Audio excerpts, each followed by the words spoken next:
আসসালামু আলাইকুম রহমতুল্লাহি অবরকাতুহু। সম্মানিত দর্শক, আমাদের স্বপ্নের রাজপুরুষ,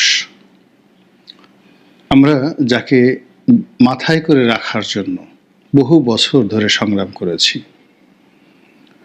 দেশের প্রধানতম রাজনৈতিক শক্তি আওয়ামী লীগ যতবার তাকে অপমান করার চেষ্টা করেছে, যতবার তাকে ছোট করার চেষ্টা করেছে, আমরা এই বাঙালি জাতি সম্মিলিতভাবে তাকে মাথায় তুলে এমনভাবে নেচেছি, এমনভাবে কেঁদেছি এবং আমরা আশা করেছি যে এই মহান এবং মহৎ মানুষটি যদি আমাদের রাষ্ট্র ক্ষমতার শীর্ষ পর্যায়ে আসেন, তার হাতে যদি রাষ্ট্র ক্ষমতা আসে, আমরা নিঃসন্দেহে বাংলাদেশ একটা বিরাট সম্মান এবং মর্যাদার জায়গায় চলে আসব।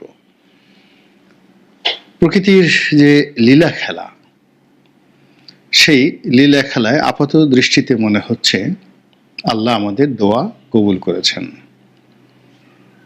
শেখ হাসিনা চলে গেছে, আওয়ামী লীগ চলে গেছে, আর সেই জায়গাটিতে বিশ্ব মানব ডক্টর মোহাম্মদ ইউনূস ক্ষমতায় বসেছেন। 18 কোটি মানুষের এই ক্ষুদ্র দেশটি বহু বছর ধরে পৃথিবীর তুচ্ছ এবং তাচ্ছিল্যের বিষয় ছিল। এটিকে বলা হতো বটমলেট বাস্কেট, এটিকে বলা হতো বোকাদের দেশ, মুঞ্জালা। কিন্তু গত 15টি বছরে শেখ হাসিনার নানা রকম দুর্নাম বদনামের পরেও এমন কতগুলো বিষয়ে আওয়ামী লীগ সরকার সফলতা অর্জন করেছিল, যে সফলতার কারণে সারা দুনিয়াতে যে র্যাঙ্কিং গত 15টি বছরে কতগুলো বিশেষ ক্ষেত্রে, সেই র্যাঙ্কিংয়ে বাংলাদেশ এমন একটা মর্যাদার পর্যায়ে চলে গিয়েছিল যেটি এই মুহূর্তে সে একেবারে ধপাস করে পতিত হয়েছে। যেমন আমাদের শিক্ষার হার, তারপর গর্ভবতী মায়েদের পরিচর্যা, তারপরে নতুন যে শিশুরা জন্মগ্রহণ করে, নিউবর্ন বেবি, এরপর প্রান্তিক পর্যায়ে জনগণের মধ্যে যে স্বাস্থ্য সেবা পৌঁছে দেওয়ার যে পরিকল্পনা শেখ হাসিনা নিয়েছিলেন কমিউনিটি ক্লিনিকের মাধ্যমে, এই পুরো বিষয়টি জাতিসংঘের যে ইন্ডেক্সগুলো রয়েছে, সেই ইন্ডেক্সে রীতিমতো সাড়া ফেলেছিল।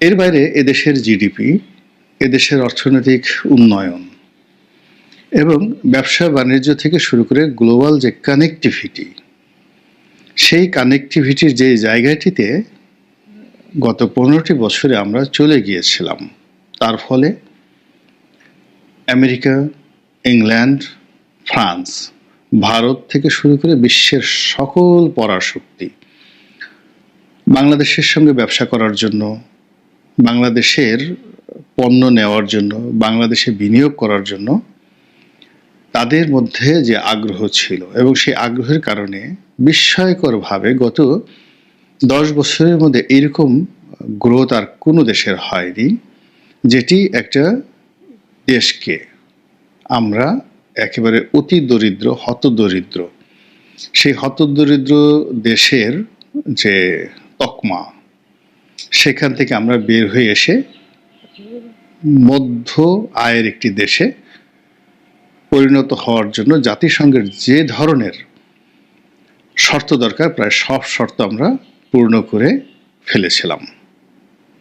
কিন্তু এই গত 1 বছর, অর্থাৎ ইউনূস সরকারের 10 মাস আর তার আগের 2 মাসের যে আন্দোলন এবং লড়াই এবং সংগ্রাম, এই সংগ্রামের ফলে আমাদের যত উন্নয়নগুলো রয়েছে সেগুলো যে কোন পর্যায়ে পৌঁছে গিয়েছে আমরা এখন বলতে পারবো না। এর কারণ হলো এগুলো নিয়ে দেশের ভিতরে আলোচনা হচ্ছে না, পত্রপত্রিকা আলোচনা হচ্ছে না, আর বিশ্বের যে সকল প্রতিষ্ঠান রয়েছে যারা এই মার্কিংগুলো করে, তারা বাংলাদেশের ব্যাপারে এখন কোনো আগ্রহী তাদের নেই। ফলে বাংলাদেশ কি দুর্ভিক্ষ হবে, নাকি বাংলাদেশে আমেরিকার চাইতেও বেশি গ্রোথ হবে। আমরা কিছুই জানি না। আমরা 2 বছরের মধ্যে, লাস্ট গত 2 বছরের মধ্যে এই যে বর্তমান যে চলমান সময়টি, এই চলমান সময়টিকে এত দুর্বোধ্য, এত উপহাসমূলক, এত অবমাননাকর এবং যাকে বলা হয় এত অনিশ্চয়তার মধ্যে আমরা কাটাচ্ছি, যেটি আমাদের জাতীয় জীবনে আর কখনো আসেনি। এই যে লম্বা ভূমিকা টানলাম, সেটা হলো যে রাজার দোষে রাজ্য নষ্ট, প্রজা কষ্ট পায়।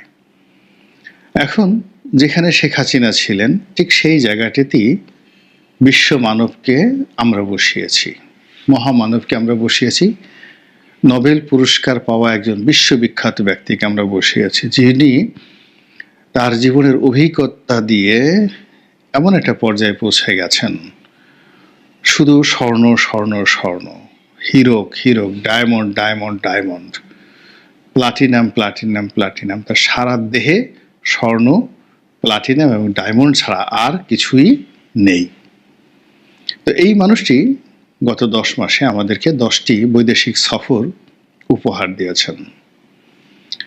এই 10টি বৈদেশিক সফর এবং এখন 11তম সফর তিনি করছেন।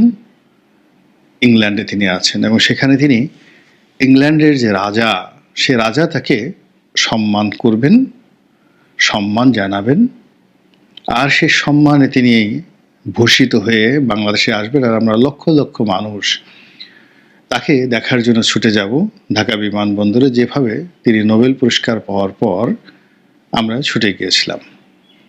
তো রাজা তাকে কি পুরস্কার দিচ্ছেন তার আগে বলে নেই, ইংল্যান্ডের যিনি বর্তমান রাজা আছেন, তিনি ইংল্যান্ডের গত 100 বছরের মধ্যে সবচেয়ে অজনপ্রিয় এবং সবচেয়ে অযোগ্য একজন রাজা। এবং তার স্ত্রী বিশ্ব নন্দিতা ডায়না, প্রিন্সেস ডায়না, তার সঙ্গে তার দাম্পত্য কলহ, ডায়নার মর্মান্তিক মৃত্যু এবং ক্যামেলিয়া পার্কারের সাথে তার সম্পর্ক এবং বিবাহ, এই বিষয় নিয়ে ব্রিটিশ জাতি এতটা বিক্ষুব্ধ ছিল যে বেশিরভাগ জনমত বলেছিল যে এই লোককে রাজসিংহাসনে বসানোটা ঠিক হবে না, তার চেয়ে বরং তার যে ছেলে, তাকে প্রিন্স উইলিয়ামকে ক্ষমতায় বসানো হোক, এটা অনেক ভালো। কিন্তু রাজনীতির জটিল নিয়মে হয়তো সেটা সম্ভব হয়নি, কিন্তু ব্রিটিশ জনমত এতটা বিক্ষুব্ধ হয়ে পড়েছিল এই চার্লসের ব্যাপারে যে তিনি যেন ক্ষমতায় বসতে না পারেন, এবং সেই কারণে তারা একেবারে রাজতন্ত্রটাই উচ্ছেদ করার জন্য একটা বিশাল আন্দোলন গড়ে তুলেছিল। এবং ওই সময়টাতে ব্রেক্সিট এবং এই রাজতন্ত্র উচ্ছেদ, এই আন্দোলনটা একেবারে এতটা তুঙ্গে পৌঁছে গিয়েছিল যে পরপর বেশ কয়েকজন ব্রিটিশ প্রধানমন্ত্রীকে ক্ষমতা হারাতে হয়। তো এই মিস্টার চার্লস তিনি একটা এনজিও করেন। ইউরোপেও সব রাজনৈতিক দলেরই স্বেচ্ছাসেবকমূলক প্রতিষ্ঠান থাকে, এনজিও থাকেন। তো তারও এরকম একটা এনজিও আছে এবং সেই এনজিওর পক্ষ থেকে পুরস্কার দেওয়া হচ্ছে বিভিন্ন জায়গার, এবং সেই পুরস্কারের মধ্যে এখন যাদেরকে এই বছর দেওয়া হচ্ছে একমাত্র এশিয়া ইউরোপে এই ডক্টর মোহাম্মদ ইউনূসের নামটাই মানুষজন চেনে বা জানে, এর বাইরে অন্য যারা আছে সবই অখ্যাত। এবং ব্রিটিশ এই ধরনের একটা পুরস্কার বা রাজার একটা এনজিওর একটা পুরস্কার, যেমন ধরুন আমাদের শেখ হাসিনা, আমাদের বেগম খালেদা জিয়া কিংবা আমাদের এরশাদ, তাদের একটা অনেক সময় পারিবারিক এনজিও থাকে। তো সেরকম একটা এনজিও একটা পুরস্কার দিচ্ছে। সেই পুরস্কারটা নেওয়ার জন্য তিনি এই গরিব মানুষের, বাংলাদেশের অর্থ খরচ করে ব্রিটেনের সবচেয়ে অভিজাত হোটেলে তার বিরাট লাটবহর নিয়ে তিনি সেখানে অবস্থান করছেন আর বলছেন যে এটা তার রাজকীয় সফর, মানে রাষ্ট্রীয় সফর।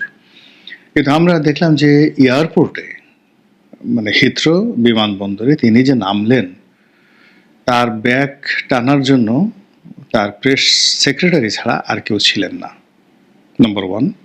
এমনকি তার একটা ছবি তোলার জন্য একটা ক্যামেরাম্যান সেখানে ছিলেন না। মিস্টার শফিক তিনি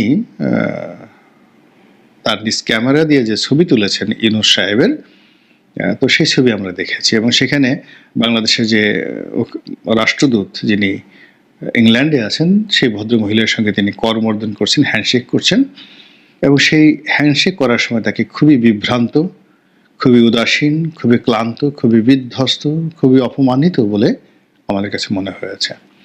যাই হোক, তিনি এখন সেই হোটেলে আছেন, কিন্তু হোটেলের বাইরে তিনি বেরোতে পারছেন না বা পারেননি।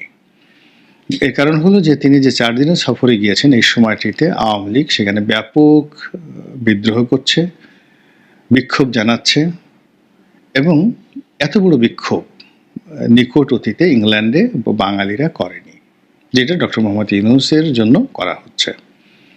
এবং যে খবর আসছে সেটা হলো যে তাকে হোটেলের পিছনের দরজা দিয়ে ঢোকানো হয়েছে এবং তিনি এই বিক্ষোভের কারণে হোটেল থেকে বেরোতে পারছেন না। যত মেহমানরা আসছেন হোটেলের ভিতরে এসে তার সাথে দেখা সাক্ষাৎ করছেন। তার সঙ্গে ব্রিটিশ প্রধানমন্ত্রীর একটা বৈঠক হওয়ার কথা ছিল। আজকে আমি যখন এই ভিডিওটি করছি 11 তারিখে, আজকের তরতাজা খবর হলো এখনো পর্যন্ত ব্রিটিশ প্রধানমন্ত্রীর সঙ্গে তার বৈঠকের কোনো শিডিউল পাওয়া যায়নি এবং তার যে প্রেস সচিব তিনি আজকের দিন পর্যন্ত যেটি জানিয়েছেন সেটি হলো ব্রিটিশ প্রধানমন্ত্রীর সঙ্গে তার বৈঠক অনিশ্চিত। তো এখানে রাষ্ট্রীয় সফরটা কিভাবে হলো? এর মধ্যে আমরা দেখলাম যে বাংলাদেশি বংশোদ্ভূত যাদের সঙ্গে মানে তারা মূলত বর্তমান ক্ষমতাসীন দল নয়, লেবার পার্টি নয়, বিরোধী দলের সংসদ সদস্য, তারা 4-5 জন এসে ডক্টর মোহাম্মদ ইউনূসের সঙ্গে দেখা করেছেন। এর মধ্যে 2 জন বাঙালি বংশোদ্ভূত রমণী যারা ওখানে ব্রিটিশ সংসদে এমপি হিসেবে নির্বাচিত হয়েছেন, তার মধ্যে রূপা হকও আছেন, তিনি দেখা করেছেন। বলা হচ্ছে যে বিশাল এক গ্রুপ সংসদ সদস্য সেখানে দেখা করেছেন।